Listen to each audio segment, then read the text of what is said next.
ఒకప్పుడు ఒక రైతు ఉండేవాడు. ఆయన 2 మట్టి నీటి కుండలను కొన్నాడు. వాటిలో ఒక కుండ బాగుండేది. మరో కుండ కింద భాగంలో పెద్ద రంధ్రం ఉండేది. ప్రతిరోజు రైతు ఆ 2 కుండల్లో నీరు నింపుకుని గ్రామానికి నడుచుకుంటూ వెళ్ళేవాడు. బాగున్న కుండలో నీరు ఫుల్గా ఉండేది, కాని పగిలిన కుండ మాత్రం దారి పొడవునా నీరు కారిపోతూ ఉండేది. అందుకే ఆ పగిలిన కుండకు చాలా బాధగా ఉండేది. నేను పనికిరానివాడిని అని బాధపడేది. బాగున్న కుండ మాత్రం దానిని ఎప్పుడూ ఎగతాళి చేసేది. ఒకరోజు ఆ పగిలిన కుండ రైతుతో చెప్పింది, "నన్ను పారేయండి, నేను మీకు ఉపయోగం లేకుండా పోతున్నాను." అప్పుడు రైతు చిరునవ్వుతో అన్నాడు, "నువ్వు దారి పక్కన చూడు, అక్కడ రంగురంగుల పూలు ఎలా వికసించి ఉన్నాయో చూడు.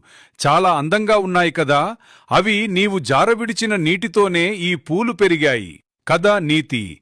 మన లోపాలే కొన్నిసార్లు ఇతరులకు మేలు చేస్తాయి. కాబట్టి మనల్ని మనం ఎప్పుడూ తక్కువగా అంచనా వేసుకోకూడదు.